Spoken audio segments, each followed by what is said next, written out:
Ladies, today we have Tammy Gustafson with us, and she is talking about her new book, Broken to Brave. This episode is all about women who have gone through a recent intimate betrayal with a spouse or partner. And let me just go ahead and say this is a little bit of a trigger warning for those type of experiences. So if you have little listening ears, you might want to pause this until you are by yourself. Let's go ahead and get started. Welcome to Glamour Farms The Podcast. I'm your host, Haley Clockingay, here to talk about faith, family, and fashion. Glamour Farms has been an industry-leading boutique since 2013, and now we're making waves in the podcast world with thousands of downloads each week and a growing online community. Our sisterhood is rooted in learning that we're all a little more alike than we think, and that we can use our everyday life to impact others and give glory to God. All right, friends, we are back today, and I am so excited. I have Tammy Gustafson, and I hope I got that last name right. I am so excited to talk with her, and my excitement does not reflect on the right pronunciation of her name. So, Tammy, can you go ahead, tell us who you are? I'm so glad that you are on today, and you're going to just be, I know, encouraging so many ladies listening. Yeah, well, thank you so much for having me. I just appreciate being here. So my name is Tammy Gustafson. I'm a licensed professional counselor and a coach, and now an author of the book Broken to Brave that's coming out. Yeah. And so professionally, I've always focused on helping women recover from trauma of various sorts. And so I've been a therapist for probably about 15 years, or a little over 15 years. And then about 10 years ago, my marriage blew up, and I found out that my husband had betrayed me. And so that led to a very deep, long personal journey of healing for myself, also a healing within our marriage. And I made it, and we made it as well. But then that over time came into my professional career as well. And so now I have this subspecialty of really helping women who have gone through betrayal of various sorts by their partner.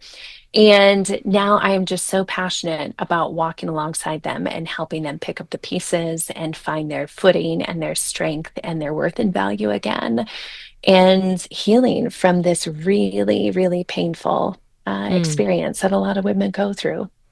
Yeah, I can only say thank you for just being willing to share your story. So before we got on, I told her, I said, I really while I do know people that are close to us that have had these kind of situations, that's not my story. And I'm so grateful that that's not.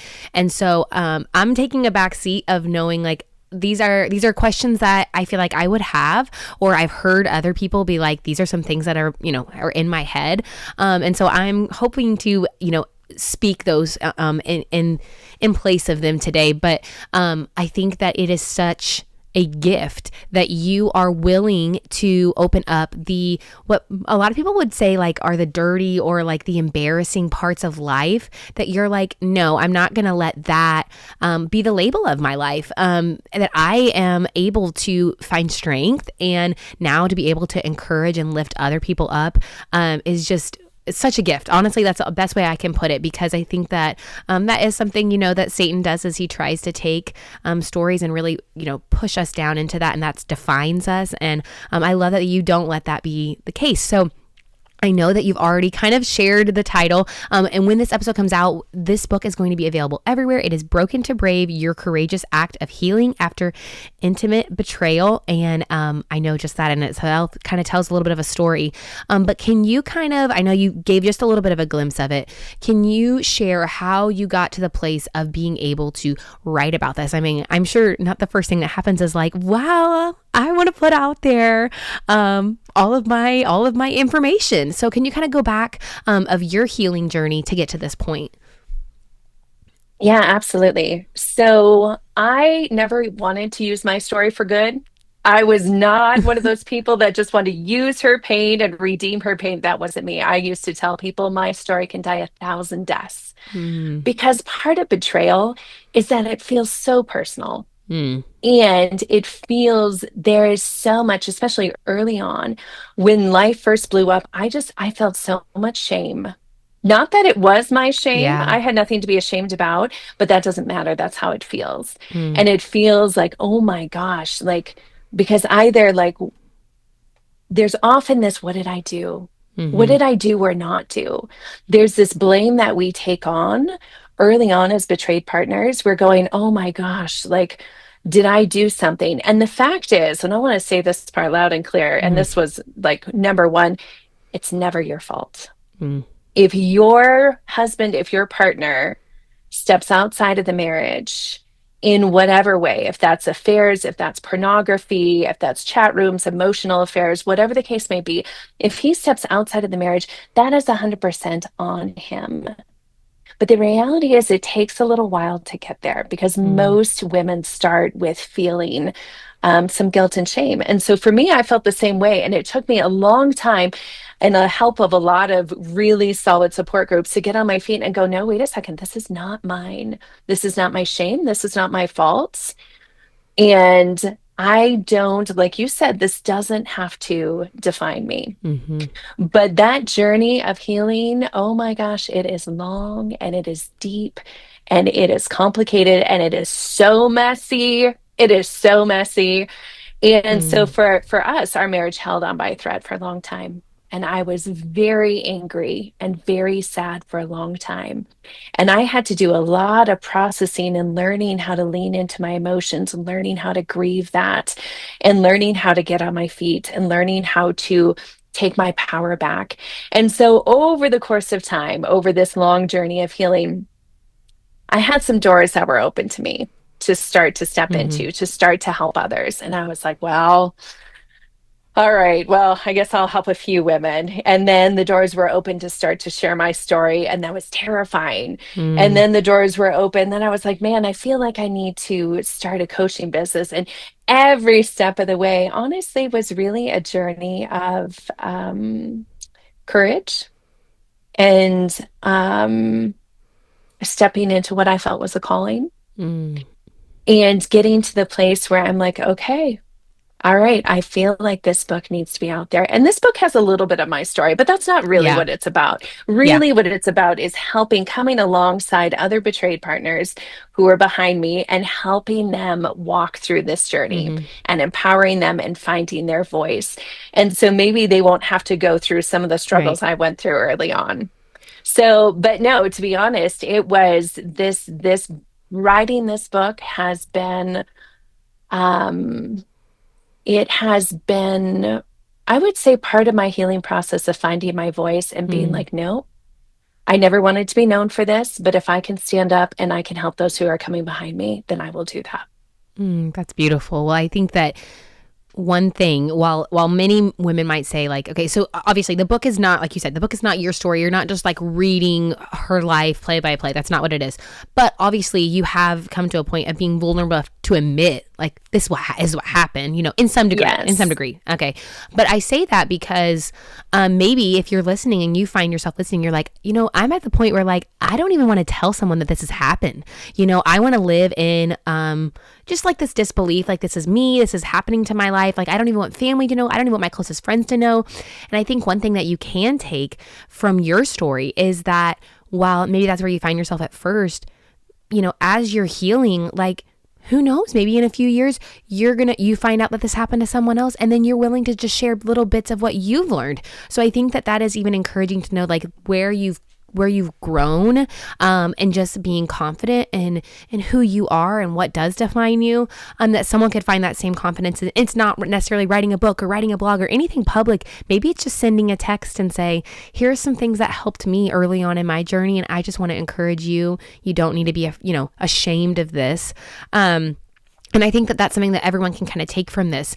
I know that you, in the book, you mentioned several, you call them several phases of this process. So you kind of break some things down. And there's so many bits of advice. I mean, it is so helpful, I am sure, for women who are walking through this. I'm curious, what stages or quote phases do you see people trying to rush through?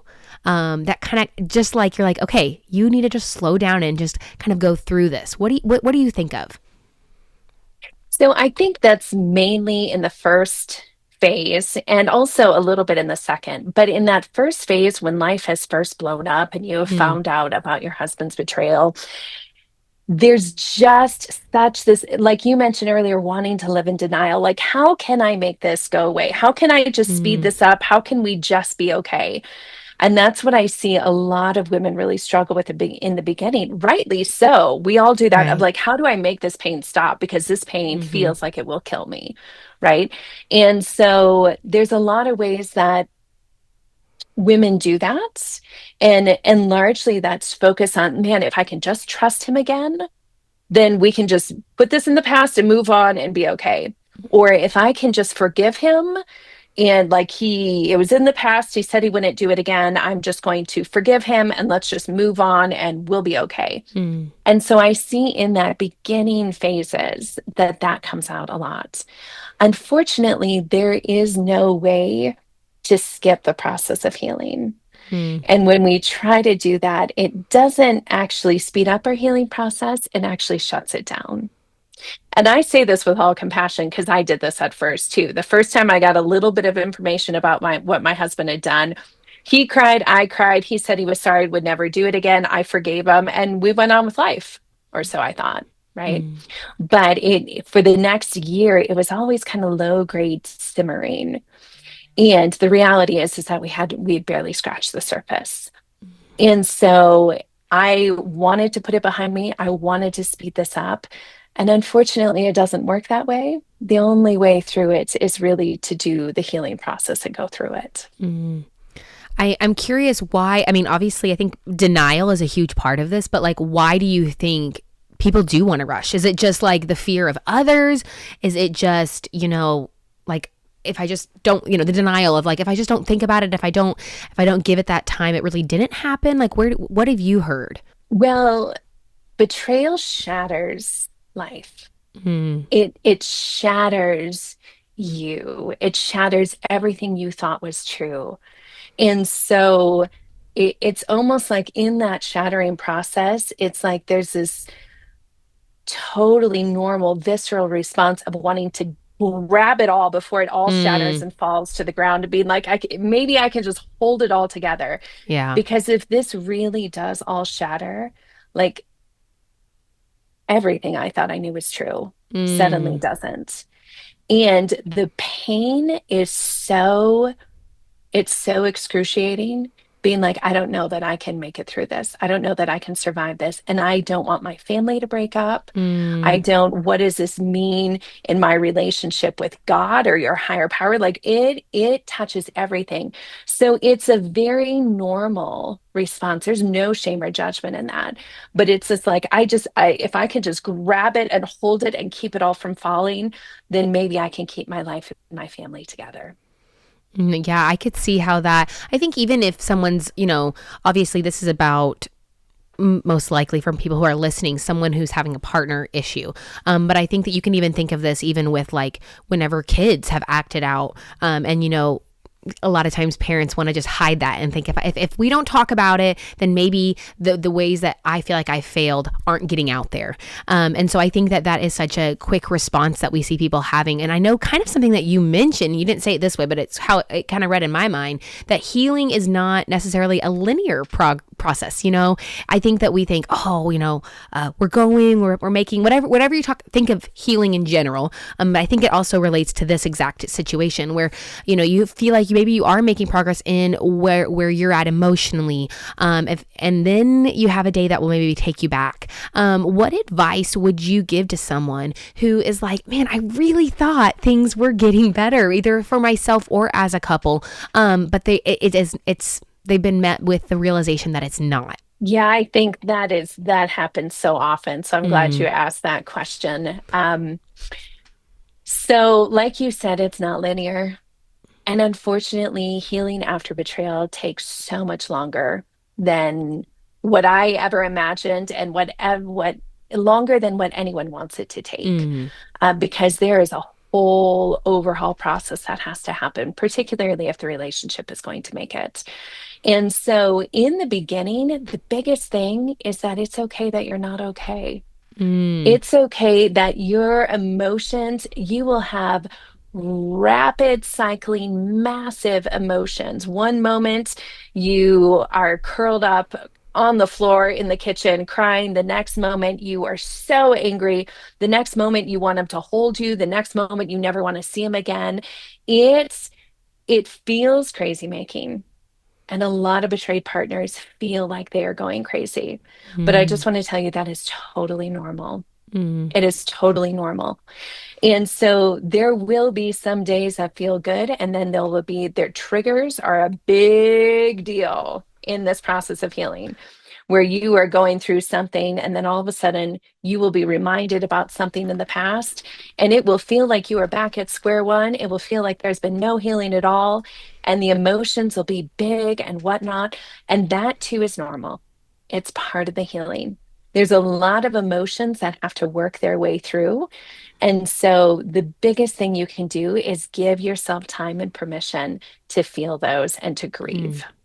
I was going to say grief, because that's kind of something, well, I can't relate to this. And I've talked about on this podcast several times before that when we had a miscarriage and lost our child, there was like this whole grief process that I went through of, what I thought I was going to experience. And I think that there are several, instances in life where you do grieve things and people don't necessarily label it as. Obviously, if you lose a child or you lose someone close to you, that is understood, but then there's other seasons of things where like this where it's like that's not maybe the first word that can be tacked on to it.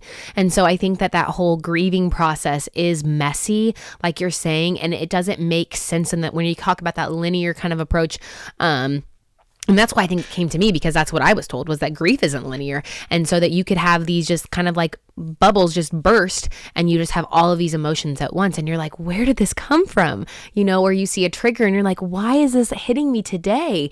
And so I'm assuming in the same way, something could come up and you're like, I thought I was over that. I thought I was past that. And then you're like, okay, well, we need to revisit this. I'm sure, dealing with emotions on your own is a whole thing, but there's the other part of dealing with other people's emotions, other people's opinions, that is quite the curveball that you just don't ever know what's going to happen. I'm sure you have heard your fair share of things, but you're like, did you really need to say that? Thank you. Did you really think that was going to help today? So what kind of encouragement or advice would you give to people that is a huge fear of theirs right now? Well, unfortunately, it's a really valid fear, Mm, because I think everybody can get when a parent dies, or everyone can get when not everyone, but there's more understanding around something like a miscarriage mm-hmm, or something when those other types of losses. But this betrayal, there's a stigma around it. And unfortunately, and I would have been guilty of this before I went through this, mm, but unfortunately, there is this perception of, oh, something must have happened in the marriage. Like she probably had some part of mm, it. And that's so not true, but it is a natural thing. Maybe not natural, but it is a society thing. So unfortunately, there is this misconception that, well, she just wasn't having enough sex with him. She must not have been available to him or communicating enough. Those are some of the messages that people get from friends, from family members, from faith leaders. And so there is a fear of, if I tell this, what will people think? mm-hmm, And so, first of all, I want to go back and I want to speak to those who are listening. We're maybe kind of like you. Well, this isn't your story, but people. And what I would give, kind of the advice I would give with that is, one, it's never her fault. There are 1,000 things he could have done if there was something he wasn't satisfied with in the marriage. There's 1,000 things he could have done to stay in the marriage and to fix it, and he didn't do that. So when he stepped outside, that was 100% on him. So first of all, the best thing you can do is take away any of those you must have done something thing, mm, because it's not true.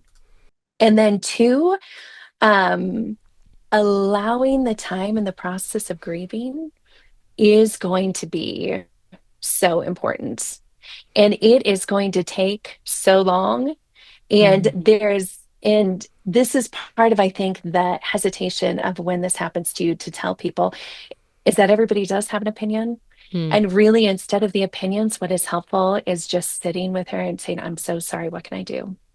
Or sitting and listening in silence, and I hear you, I love you. What can I do? Mm-hmm. And then for those who they've gone through it, one thing I like to tell my clients is, first of all, find your safest people and then Mm. give them a little bit and see how they respond. And then if they are safe and they keep your confidence and they're not blaming you, then maybe you can give a little bit more. And so that's kind of that process of deciding kind of who to tell and going slowly. And the reality is for every betrayed partner, there are people you tell that you think will be in your corner and then they're not. And Mm. there's other people who you never expected to have your back and they are there. And it is really hard to know. And you will gain friends in this journey and you will lose friends in this journey. And so I just want to normalize that unfortunately that's part of the process. I do want to ask, because you kind of brought up a really good point about, if people figuring out if they're a safe person. What if you're on that side? So say it's me and it's your life and I'm not getting information from you. And I don't mean it as like a gossipy way, but I genuinely want to know what's going on. What would you encourage that person? I would say if you know it's a betrayal, then know that it has shattered them. Mm. And know that they won't be able to perform or relate or be the same level of friend that they have been for a while.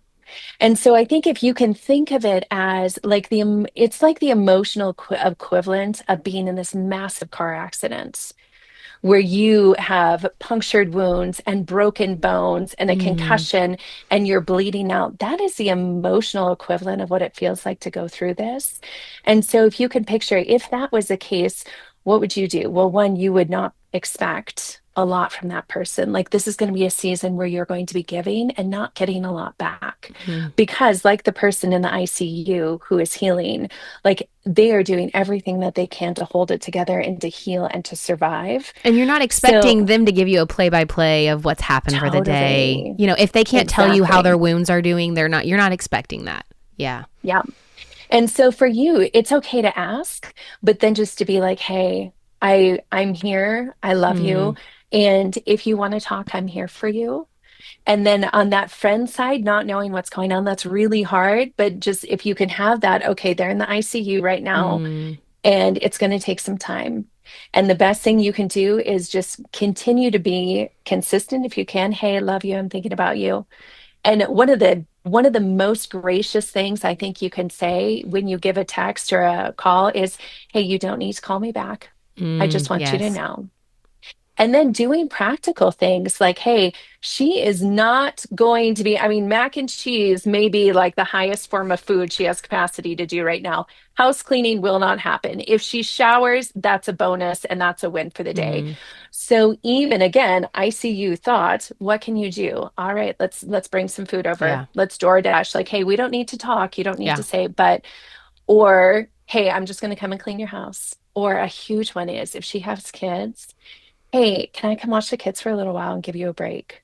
Because she is going to feel tremendous mama guilt probably for not being able to be there at the same level for her kids when she's Mm. in that ICU state. And so if you can go and love on her kids and keep her kids occupied and give them something to do or take them to the pool or something like that, those are the really practical, super loving things you can do for her. Mm. I'm sure you've even experienced more like knowledge coming to you since you've had it happen, obviously, to yourself. I'm sure before then you had, understanding of, hey, these could be some ideas. But then I think once you've lived through it, you're like, wow, this was something that actually helped. And like we said, the meal thing honestly comes to my mind because I know when we've been in seasons of really needing help, like you said, like, yes, you can say, what can I do to help you? But when you're in that numb state of whatever it is, really just someone being like, I've already, hey, I've already set aside money for dinner for you tonight. Just tell me where you want it ordered from. Or hey, I'm going to order you this. If you actually don't like this, just say no, but it's already coming coming to you. You don't need to text me back. It's coming to you. I think that that is so much helpful because people get in those decision fatigue and they're like, I don't care. I'm numb. Like, I don't care if I need to eat. And so I think just being there for them and just showing up and like you're saying, you're not trying to get something out of it. This is not about you. So not even getting a thank you, not even getting the food came, thanks, it tastes good. It's literally has nothing to do with you. And I think when you have that heart, you actually will get so much more from it when you're not expecting anything. And I'm sure with all of that, a lot has changed in your mindset of what you wish you knew then. So I'm curious, as you've learned, written the book, really dug into a lot more, what are some things that you're like, I wish I knew this? These are some things that like people, when they read this book, I think that it's really going to be the most helpful for them. Honestly, I think the most helpful thing might be permission. Permission to be exactly where you're at. Permission to feel all the emotions that are coming through. Permission to not be okay. Permission to take what you need and to leave the rest behind. Permission that if a therapist is not working out, you can fire them. Permission that you get to run this and you get to say, hey, this is what works for me. Because there's so many opinions and there's so much advice out there that it can actually get really confusing because there are a lot of very contradictory things that are being said as well. And so just permission to go like, okay, I need to like stop listening to the podcast, stop reading the books for a moment and just turn inside and go, what do I want to need? No one else is in your marriage. No one else is in your family and your situation. So while there's a lot of wonderful advice out there, you get to pause and be like, does this work for me? Does this feel right? Does it not? And then to go with your gut. That reconnecting with yourself and listening to yourself is actually one of the most important parts of this healing journey. Well, thank you so much for, like I said, being vulnerable enough to share your life and then be able to put together all the things that you've learned and you've heard from in this book. I know it's going to be, like you mentioned, it's not a story, it's a resource. And so I know that so many people are going to benefit from it. We're going to link all of this in the show notes. Before we get off, can you tell us where we can find you at online? Yeah, best place is my website, which is tammygustafson.com. Perfect. Well, thank you so much, Tammy, for joining us today. We are going to carry our conversation on our Instagram at glamourfarms.thepodcast. But thank you so much. And I'm so hopeful for just the encouragement that so many are going to get from you. Well, thanks so much for having me. All right, friends, we will see you next week. Bye.